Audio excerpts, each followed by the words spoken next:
दिन पहले सुनने को आया कि हमें मोदी जी से मिलने का मौका मिल रहा है।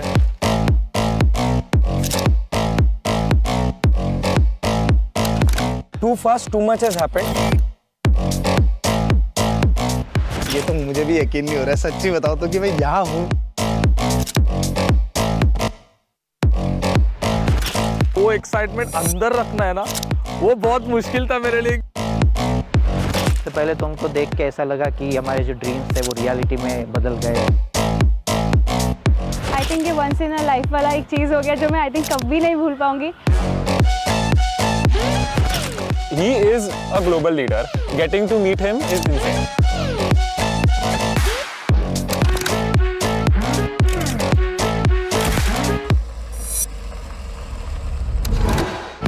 बट दैट मोमेंट जब बस वो आ रहे हैं,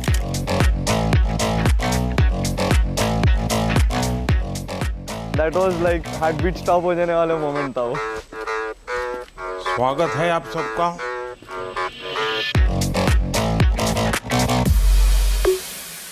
Once he came and sat in front of us, I'm sure सब लोग wonder कर रहे थे, wait, is the same person जो हम टीवी पे देखते हैं। जब सामने बैठे थे तभी भी धक धक हो रहा था बहुत।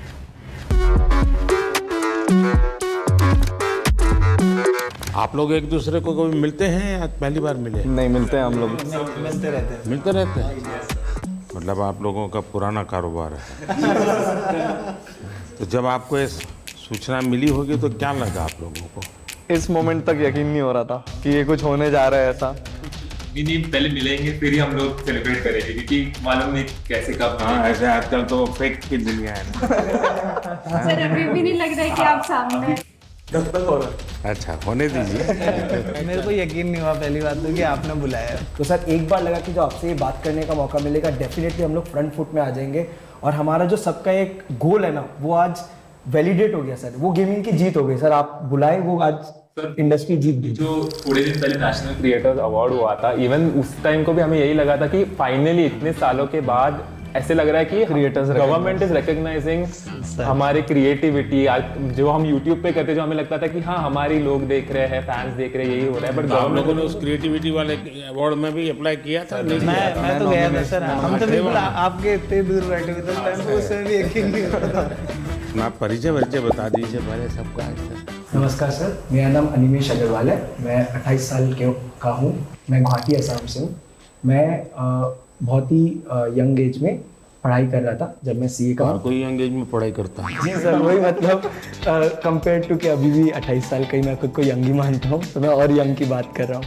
तो मैं सीए का पढ़ाई कर रहा था। मैं सीए फाइनल्स तक पहुँचा था और मैं सीएफए और एफआरएम की भी लेवल 1 दे चुका था। मैंने अपने माता पिता से 1 साल का ब्रेक मांगा था अपने पढ़ाई से गेमिंग की करियर को परस्यू करने के लिए। जब मैं 2018 में स्टार्ट किया, मैं सोच के घुसा था कि 1 साल मैं गेमिंग में पूरा दूंगा और कुछ बनने की कोशिश करूंगा। तो परिवार में क्या रिएक्शन आया? सर क्योंकि मैंने पढ़ाई करके रखी थी और मेरे पास बैकअप बहुत स्ट्रॉन्ग था कि गेमिंग में मैं कुछ नहीं कर पाता, वापस जाके पढ़ाई कंटिन्यू कर पाता, तो इसलिए माता पिता हमेशा सपोर्ट किए हैं इस चीज़ को। और फिर मेरा गोल यही है कि मैं गेमिंग को इंडिया में आगे बढ़ाऊँ और सबको, जो भी युवा फॉलो कर रहे हैं हम सभी को, इतने बड़े बड़े इन्फ्लुएंसर्स को, उनको करेक्ट डायरेक्शन दिखाऊँ गेमिंग से अच्छा क्या कर सकते हैं और उसी की तरफ काम आगे करने की कोशिश चल रही है सर। मुसीबत ये हो जाएगी कि जब भी अब कोई ठग बोलेगा किसी को भी, आप दिखाई देंगे और कोई आपको देखेगा तो कहेगा यार ये तो अच्छे इंसान है, उसको ठग कैसे बोल रहा? सर वो चीज़ लेकिन एक चीज़ अच्छी है कि गेमिंग में थोड़ा नाम बना लिया है, तो गेमिंग वाले लोग अब ठग से अच्छे नज़र से मुझे देख रहे हैं। ठग से ठगते नहीं। हाँ, और मैं दुनिया एकदम भी ठगी नहीं कर रहा हूँ सर। मेरा नाम अंशु बिष्ट है। वैसे मेरा गेमिंग नाम गेमर फ्लीट है सर। मैं आता हूँ हल्द्वानी, नैनीताल, उत्तराखंड से। तो मैं सर वैसे लोअर मिडिल क्लास फैमिली से आता हूँ। मेरे पापा एक प्राइवेट स्कूल में 30 साल तक उनने बस कंडक्टरी करी थी ताकि मैं और मेरी दीदी को वो स्कूल में पढ़ा सकें। मैंने थोड़े ट्यूशन्स पढ़ाने स्टार्ट करे बच्चों को, 1-2 जॉब्स ले रही, फिर अपना खुद का कंप्यूटर बनाया एक। सर आर्थिक स्थिति इतनी अच्छी नहीं थी, तो उनका बनता है कि ऐसे सोचना कि आप समझ रहे हो ना कि आपका बच्चा बस कंप्यूटर में बैठ के चिल्ला रहा है दिन भर, क्योंकि सर थोड़ा होता है कि मतलब चिल्लाना इन द सेंस कि मतलब खुश होना, कि तभी लोग देखते तो खुश होते हैं ना कि अरे वाह इसको कितना मजा आ रहा है, तो उन्हें भी मजा आता है। यानी आपको एक्टिंग भी करनी पड़ती है थोड़ी बहुत, ताकि व्यूअरशिप बढ़े। तो हाँ सर करनी तो पड़ती है सर। सबसे बड़ा ब्रेक थ्रू क्या है आपको इस दुनिया में? सबसे बड़ा ब्रेक थ्रू सर कि मतलब अगर आपको पता चल जाए कि आप क्या करना चाहते हो इन दी एंड। सर जैसा आपका है कि आप देश को आगे ले जाना चाहते हो, आप देश को एक स्तर पे ले जाना चाहते हो बहुत, तो वैसे ही मेरा भी था कि मतलब मैं भी कुछ ऐसा करूं कि दुनिया वाहवाही करे। मेरा नाम नमन माथुर है और लोग मुझे मॉर्टल के नाम से जानते हैं। मैं पला बड़ा मुंबई में ही हूँ, नवी मुंबई में। और जब मैं 4 साल का था मेरे पापा गुजर गए थे। मम्मी ने मुझे और मेरे बड़े भाई को रेस किया, उन्होंने टिफ़िन सर्विस किया, सब कुछ किया। और 2015 में मोबाइल आ गया था हाथ में, तब तो शुरू किया था खेलना। पहले तो स्कूल कॉलेज में दोस्तों से बातें करते करते पता चला होगा। मैं गेमिंग मेरे को खुद से वो यूट्यूब देख के आया था, मैंने उल्टा दोस्तों में फैला दिया था कि खेलो मेरे साथ। मैं बीमार हूँ, तुम भी हो जाए। वायरस मैंने फैलाया वाला। बस 2015 से लेके 18 तक, जब तक मेरा बीकॉम पूरा कंप्लीट हुआ, उतने में मैंने ये फिगर आउट किया कि ये जितने भी फॉरेन यूट्यूबर हैं हम जिन्हें देख रहे हैं, इनके कमेंट सेक्शन में सारे इंडियन हैं। यानी ये सब जो दुनिया भर के अच्छे अच्छे खिलाड़ी हैं, उनमें भी इंडियन सारे कमेंट करने वाले इंडियंस हैं। मेजॉरिटी मेरे को जो दिखते थे इंडियंस ही दिखते थे। और मैंने सोचा कि क्यों ना मैं एक ऐसा कोई वीडियो बनाऊं उनसे इंस्पिरेशन लेके और अपलोड करूं। और मैंने वो वीडियो 2018 में अपलोड किया और वो इंस्टेंटली वही वीडियो जो उस सोच से बना था वायरल हो गया। उसके बाद मैंने स्पोर्ट्स में रिप्रेजेंट किया इंडिया को, अनिमेश से मिला 2018 में। हम लोगों ने कंपनी भी शुरू की अपनी SATUL। इमॉर्टल नाम कैसे रख लिया? भारत में तो लोग इमॉर्टल की बात करते हैं। लोग सब जगह मैं देख रहा हूँ इमॉर्टल नाम रख रहे हैं, तो मैंने बस अच्छा कुछ नया कर रहे हैं। इमॉर्टल कर दिया उसको।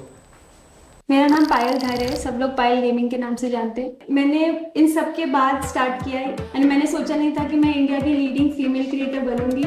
मैं बहुत ही छोटे गांव से हूँ, मैं MP में एक छिंदवाड़ा करके जगह है, इंदौर के पास में ही है, तो मैं वहाँ की रहने वाली हूँ। मुझे गेमिंग में इंटरेस्ट था बट घर पे फैसिलिटीज़ नहीं थी।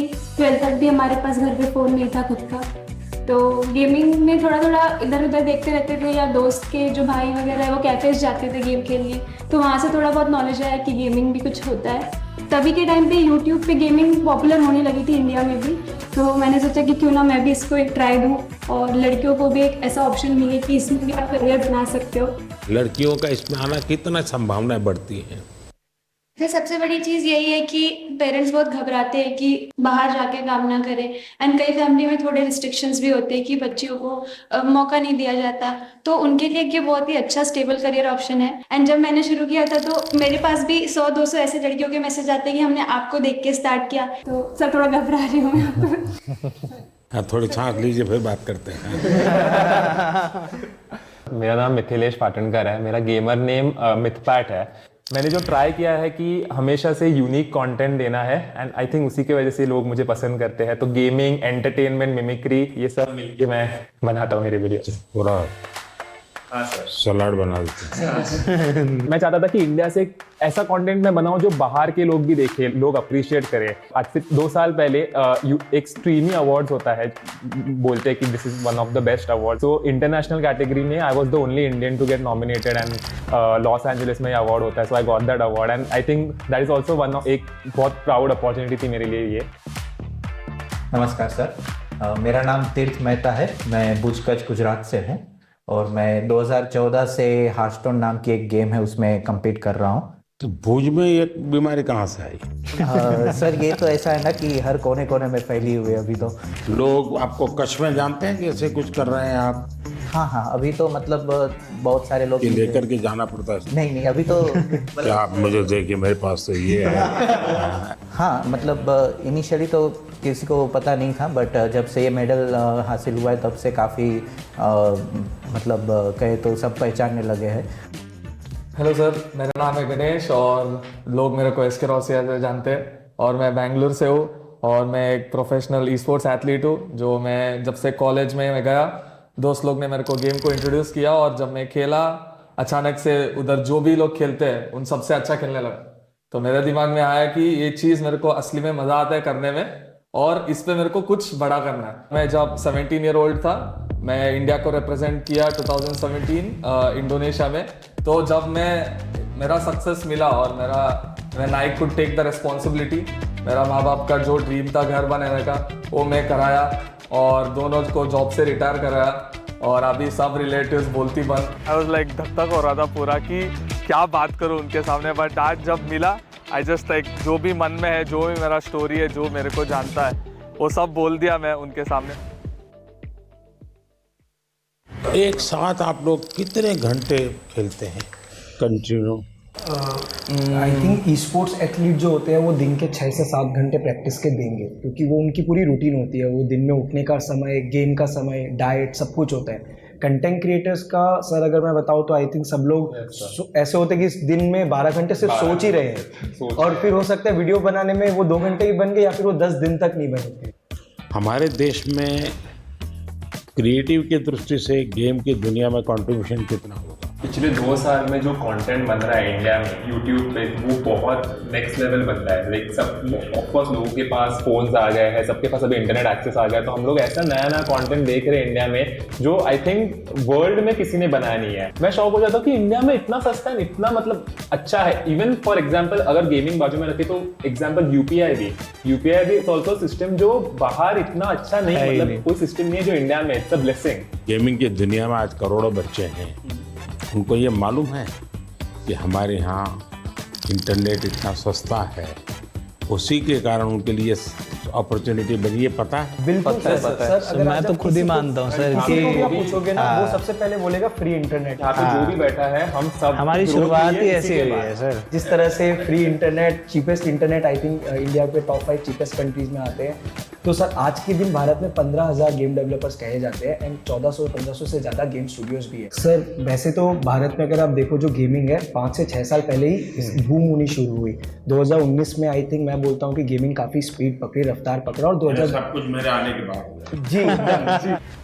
एक ऐसी घटना बताइए किसी के साथ आपको गेमिंग के दरमियान कुछ हो रहा, आपने कहा और एक स्पार्क कर गया, ऐसा कोई याद आता है? मेरे तो लाइव चैट में आया था, एक लड़का बोला था कि मेरा ब्रेकअप हो गया, तो मैंने बोला था कोई बात नहीं, तेरा भाई तेरे साथ है। देखिए मान लीजिए कि मैं एक बिल्कुल स्टूडेंट हूँ और मुझे कुछ मालूम नहीं है ये गेमिंग की दुनिया क्या है, परसेप्शन का ही मुझे पता है जो ये बच्चे टाइम खराब करते हैं, पता नहीं दिन भर उसी में बैठा रहता है। मुझे याद है मैं परीक्षा पे चर्चा कर रहा था, तो मैंने ऐसे कहा कि ये कुछ बच्चे ने मुझे उलट पुलट पूछा, मैंने कहा तो ये पबजी वाला लगता है, ये पबजी वाला है क्या? वो तो मोमेंट था सर, जब आपने ये पबजी वाला है बोला था, तो मैं उस समय पबजी में रिप्रेजेंट कर रहा था इंडिया को, और मेरे रिलेटिव्स तब मेरे को ऐसे मम्मी को कॉल करके बोल रहे थे कि ये नमन को बोला था क्या? तब मैं इतने उस रिप्रेजेंट कर रहा था, तो वो सबको पता था, तो कहीं आपने मुझे तो नहीं बोला, ये डाउट आ गया सबको। ये एक ऐसा क्षेत्र है जो अननोन है। ऐसी स्थिति में क्या आप लोगों को क्या अनुभव आता है जब बच्चों से बात करते हो, उनके परिवार से बात करते हो? कोई तो माँ बाप की ये था कि तुम बंद करो, मेरे बच्चे को बिगाड़ रहे हो। ये तो सर अगर पेरेंट्स मिलते हैं हमें, पेरेंट्स यही बोलते हैं कि हमारे बच्चों को बोलो कि पढ़ाई करे, सिर्फ आपके वीडियोस देखते रहते हैं। तो मैं अच्छा फिर वो काम भी आप ही को कहते हैं? बहुत बार न्यूज में देखा है कि पेरेंट्स का क्रेडिट कार्ड यूज करके बच्चों ने गेम्स में इन गेम पैसे होते हैं वो लिए, एंड वो चीज बहुत बड़ी न्यूज हो जाती है। उससे क्या होता है कि फिर हमें भी अफेक्ट हो जाता है उससे। राइट नाउ मेरा एक ही गोल है कि अगर किसी बच्चे को भी ई स्पोर्ट्स एथलीट बनना है या बहुत स्किल लेवल पे, टॉप लेवल पे खेलना है, उनको मैं कैसे गाइड करूं, उनका पेरेंट्स को मैं कैसे गाइड करूं, बिकॉज ये अवेयरनेस बहुत कम लोग के पास है। घर में ऐसा लगता है कि जैसे स्पोर्ट्स एक एक्टिविटी जरूरी है या डांसिंग सीखना माँ बाप चाहते हैं कि बच्चे को आना चाहिए, क्योंकि वो भी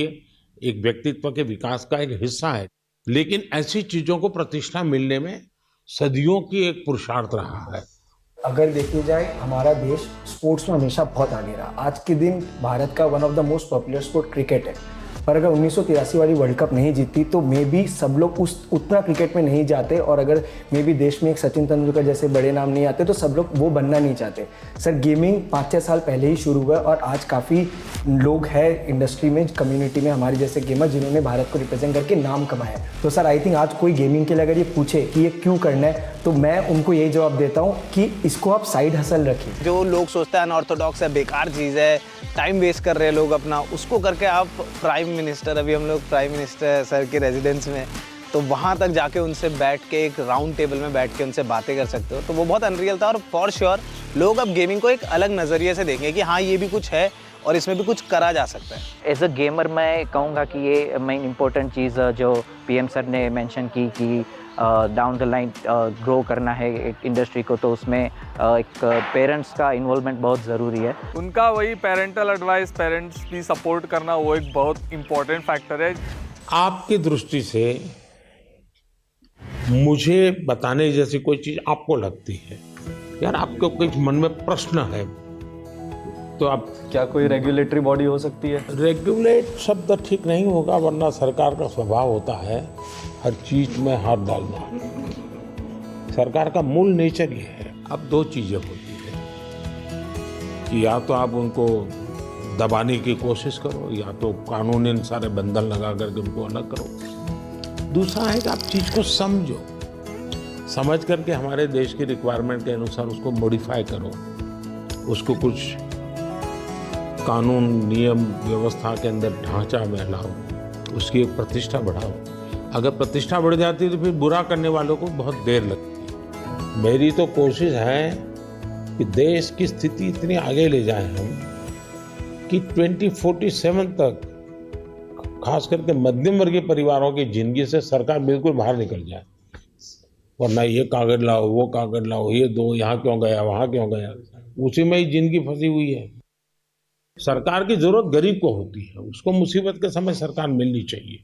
सर आई थिंक एक चीज़ जो डेफिनेटली करा जा सकता है ईज ऑफ बिजनेस के लिए, सर ई स्पोर्ट्स को आइडेंटिफाई किया जाए, इस गेम को बहुत हाई लेवल के डिफरेंशिएट करें। सर आज भारत के एथलीट्स जाके ओलंपिक्स में प्रपोज है, एशियन गेम्स, कॉमनवेल्थ गेम्स में प्रपोज है। आप लोग एक काम कीजिए, ये जो क्या समस्या है आपकी, मुझे कभी मेल कर दीजिए मेरे ऑफिस में, एग्जैक्टली क्या प्रॉब्लम फेस करते हैं आप। इधर लाइक पेरेंट्स को जब उनके बच्चे लोग बोलते हैं कि गेमर बनना है, पेरेंट्स लोग को समझ में नहीं आता कि एक्चुअल गेमर क्या होता है, क्या करता है। गेमिंग मतलब गेमिंग, गैम्बलिंग भी समझ जाते हैं। तो उसके रिगार्डिंग मोदी जी बहुत अच्छा एक्सप्लेनेशन किया कि गेमिंग अलग होता है, गैम्बलिंग भी अलग होता है, और हमने भी बहुत सारी चीज़ें एक्सप्लेन किया। अब इतने सारी मात्रा में बच्चे जुड़ चुके हैं, उनको आप रोक नहीं सकते, तो उनको आप सही रास्ते पर ले जा सकते हो। वो सही रास्ते पर ले जाना है तो आपको लगता है डूज एंड डोंट्स, पढ़ाई करो, ये तो ठीक है, हम कह दिए तो पढ़ाई करो, और क्या क्या बातें आप सोचते हैं कि जिसको उसको केयर करना चाहिए। बच्चे बिल्कुल चाहते हैं कि यही करे, तो हम लोग सर, मैं तो हमेशा अपनी स्ट्रीम पे क्लियर बोलता हूँ, कोई भी आके बोले कि भैया मुझे भी आपके जैसा बनना है, तो मैं तो साफ बोलता हूँ भाई अगर तुम्हें मेरे जैसा बनना है तो जैसे मैं चला वैसे चलो। मैंने कॉलेज किया, कॉलेज के साथ किया, मैंने जॉब करी, मैंने जॉब के साथ किया। जब तक नहीं चला मैंने ऐसा नहीं करा कि सब दुनियादारी छोड़ के मैं बस लगे रहा कि नहीं यही काम करेगा, यही काम करेगा। आज के टाइम पे गेमिंग और स्पोर्ट्स मतलब उसमें दो कैटेगरी आती है। जैसे ई स्पोर्ट्स में आप कम्पीट करते हो, और कंटेंट क्रिएशन में ऐसा है कि हम गेम के अराउंड वीडियोस बना रहे हैं, उसमें चार दोस्त मिलके कुछ फन कर रहे हैं, तो वो लोग देखना पसंद करते हैं लाइव स्ट्रीम में। जो मैं समझ रहा हूँ आपकी बातों से, 3 स्टेज है। एक तो है जो गेम खेलने के लिए आने वाला खिलाड़ी है, दूसरे वो लोग हैं जरा क्रिएटिव माइंड के हैं, तो उस गेम उसका लाइव स्क्रीनिंग ये वगैरह करके के बाद में एक छोटा सा वीडियो बनाना, इसमें थोड़ा रंग भर देना वो। और तीसरा जो महत्वपूर्ण है कि गेम इटसेल्फ बनाना, कैसी हमारी जो गेम्स हैं जो बनी है अब तक जो आई है उसकी क्या। तो अभी आई थिंक 2020 में आपने स्टेटमेंट दिया था कि मेक इन इंडिया की इंडिया के अराउंड गेम्स बनाना प्रमोट कर रहे हैं आप, तो उसके बाद आई थिंक काफ़ी इम्प्रूवमेंट आया है उसमें, और जो वो पूरी इंडस्ट्री है उसमें भी काफ़ी स्कोप बढ़ा है। हिंदुस्तान की कौन सी थीम है जो लोगों को आकर्षित कर रही है, या आप लोगों को लगता है कि ये क्लिक कर सकती है? क्योंकि जो वेस्टर्न वर्ल्ड की आती है उसमें तो मारो काटो दौड़ो भागो यही आता है। जैसे हमारे पंचतंत्र है, क्या कभी किसी ने उसमें माइंड अप्लाई किया? अभी डेवलपमेंट में जो बोर्ड गेम्स हमारे पुराने खेले जाते थे, जैसे अष्टो चौकड़ी करके एक गुजराती में हम छोटे थे तब से वो गेम खेल रहे, तो अभी उसके जो है वो डिजिटल वर्जन अभी रिलीज़ हो। बाकी यही है कि हमारी जो मिथोलॉजी है जो उसके अराउंड काफ़ी गेम्स डेवलप हो रहे हैं। दुनिया आज एक बहुत बड़ी चर्चा करती है ग्लोबल वार्मिंग की, क्लाइमेट के इश्यूज हैं। दुनिया में अलग अलग तरीके अपनाए हैं। मैंने दुनिया के सामने अलग विषय रखा है। मैंने कहा है मिशन लाइफ। एक कैटेगरी है जैसे शूटिंग गेम्स हो गए, वैसे एक कैटेगरी है गेम्स फॉर चेंज करके, जिसमें जैसे आपने जो ग्लोबल प्रॉब्लम्स बताया या फिर ऐसे छोटे छोटे जैसे अफ्रीका में ऐसी बहुत सी कंट्रीज है जो स्पेसिफिकली वहाँ की पॉवर्टीज़ कम करने के लिए या वहाँ के कोई जो लोकल इश्यूज़ है उसको अवेयरनेस उसके लिए बढ़ाने के लिए ऐसी गेम्स स्पेसिफिकली स्टूडियोज़ बनाते हैं। तो आई थिंक ऐसे गेम्स इंडियन स्टूडियोज़ भी कैचअप कर सकते हैं। मुझे विश्वास है कि डाउन द लाइन 2-3 साल में तो ऐसे गेम्स आएंगे भी और वो आगे जाके पॉपुलर भी होंगे, जो कहेंगे हम कि सिर्फ इंडिया के भी नहीं बट ग्लोबल प्रॉब्लम्स को भी एड्रेस करेंगे। मुझे उनकी एक बात जो बहुत अच्छी लगी एंड शायद मैं भी उस चीज़ को बहुत ज़्यादा कैरी फॉरवर्ड करूँ, अपने ऑडियंस तक भी पहुँचाऊँ, वो ये रहेगा कि आप गेम डेवलपमेंट में घुसो, थोड़े से ऐसे गेम्स डेवलप करो जो हमारे कल्चर या इंडिया कैसे चलता है या हमारा क्लाइमेट या व्हाटएवर ज्योग्राफी, इन सब चीज़ों को देखकर ऐसे गेम्स बनाओ एंड उन चीज़ को हम लोग पुश करने की पूरी कोशिश करेंगे। तो I guess this is something that I would take from him. उन्होंने जो इन्वायरमेंट के लिए चीज़ें बताई कि जो गेम डेवलपर्स हैं उनको इन्वायरमेंट पे फोकस करके इंडिया की ऐसी गेम बनाना चाहिए जिसमें इन्वायरमेंट और हमारी जो क्लीननेस है उसकी तरफ ध्यान देने के लिए, आई थिंक वो मुझे बहुत ही अच्छा लगा। क्या ओपन सोर्स गेम का होता है कि गेम है उसमें 2 चैप्टर किसी और ने जोड़ दिए, 2 स्टेप्स किसी और ने जोड़ दिए, क्योंकि आप जो कहते हैं ना जिसकी उम्र कम होती है हाँ उसको जो मॉर्टल है उसको इमॉर्टल बनाना है तो फिर हमें ओपन सोर्स करे और उसमें नई नई चीज़ों को जोड़ने के लिए उसको ओपन करे। तो हो सकता है कि मान लीजिए हमने हनुमान के कैरेक्टर के ऊपर कोई बनाया जी, तो लोगों को अभी ओपन सोर्स है, आप हनुमान के नई नई चीज़ें लेके आइए, तो हो सकता है वो हाँ सर, बहुत सारे देखिए ये हमारी टीवी सीरियल जैसा काम है, हमारी टीवी सीरियल कोई एंड ही नहीं है हाँ? उसका नए नए पोस्ट जोड़ते जाते हैं। सर हम लोग ने वैसे थोड़ा कुछ आपके लिए सोच के रखा था कि आपसे हम लोग इतना कुछ सीखा है, आपको हम लोग गेमिंग का थोड़ा डिक्शनरी आपको सिखाना चाह रहे थे। तो सर एक गेम है जो अमित पैट आप समझा दो हम लोग क्या करेंगे सर के। बेसिकली सर हम गेमिंग में कैसे होता है कि हम लोग मैच के अंदर बिजी रहते हैं तो हम लोग ज़्यादा बातचीत नहीं कर सकते एक दूसरे के साथ, तो हम लोग ना टर्म यूज़ करते हैं जिससे क्या होता है कि एक दूसरे के साथ हम लोग कम्युनिकेट कर सके ईजिली। हर एक की अपनी एक टर्मिनोलॉजी बोले। आप देखिए सरकार में जाइए तो सरकारी जो अधिकारी होंगे वो शॉर्ट फॉर्म में ही बोलेंगे, भी बोलते हैं भारतीय जनता पार्टी वैसे ही शॉर्ट फॉर्म हो जाता है। सर पर आपको 1-2 वर्ड्स तो हम लोग बता के जाएंगे, आप हमें फिर बताएगा कि आप कौन से सेंटेंस में उसको यूज करेंगे। ऐसा है, मेरा एक शब्द है P2G2, तो मेरा वो P2G2 शब्द ये है pro people good governance, P2G2। अच्छा एक और है नूब का मतलब होता है कोई ऐसा जिसको कुछ बहुत मेहनत करने के बाद। देखिए मैं चुनाव सभा में अगर बोलूंगा अरे नहीं आप लोग सोचोगे मैं किसके लिए बोल रहा हूँ।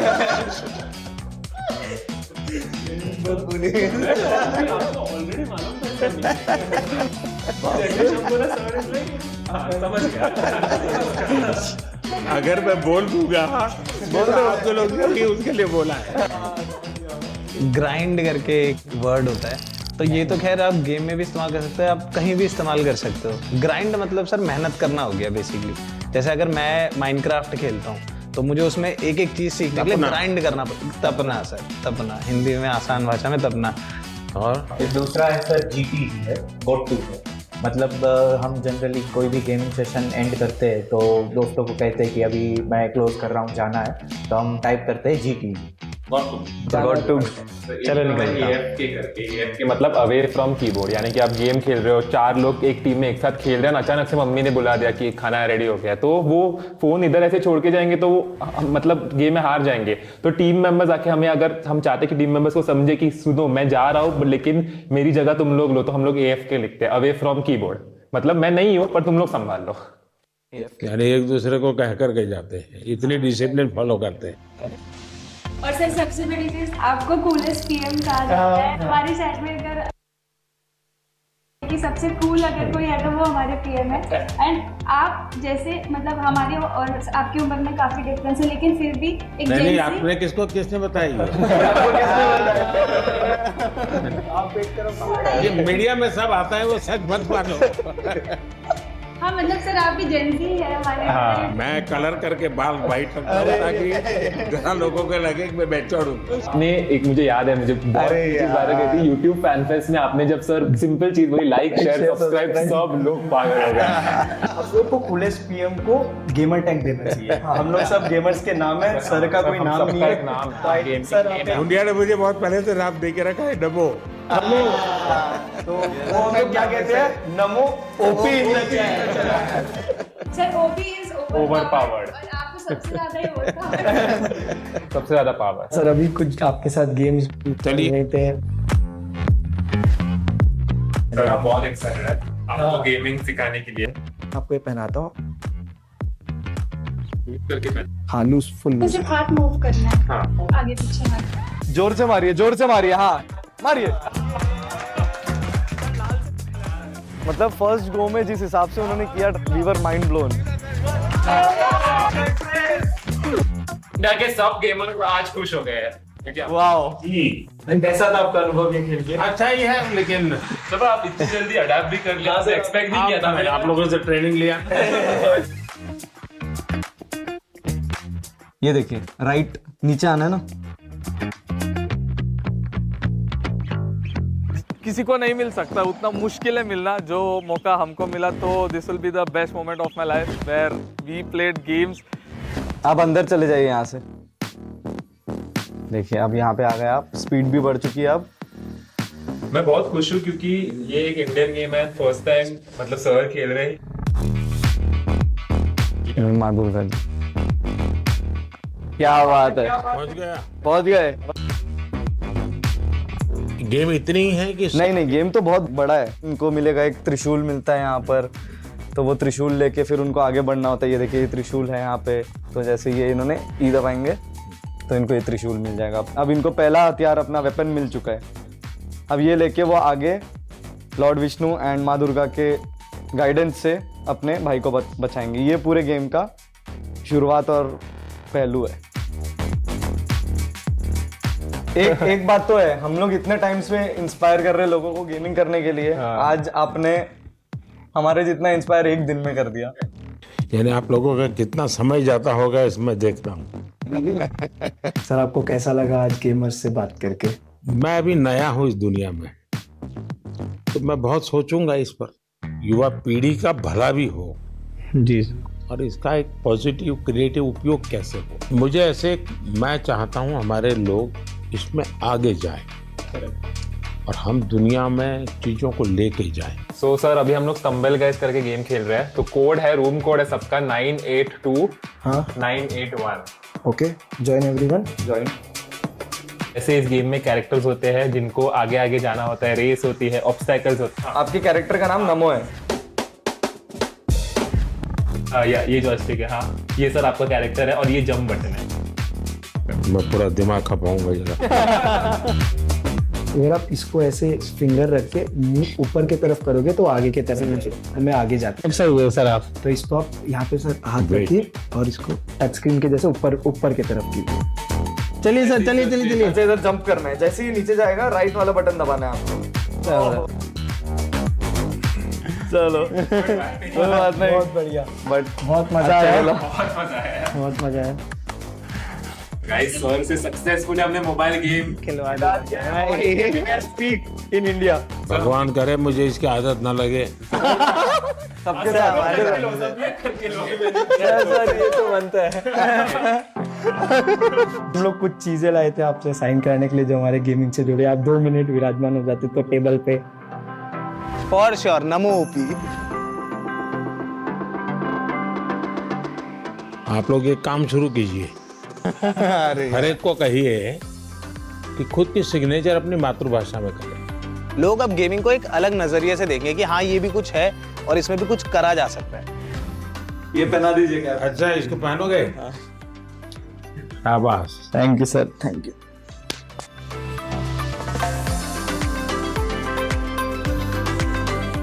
सर आपके साथ वैसे कैसे फोटो जिसका कब्जा कर दो जैसे गेम में हम। हाँ चलिए।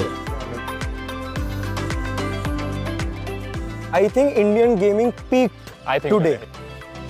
Who is the biggest influencer in India? It's our prime minister, हमने उनसे मिले।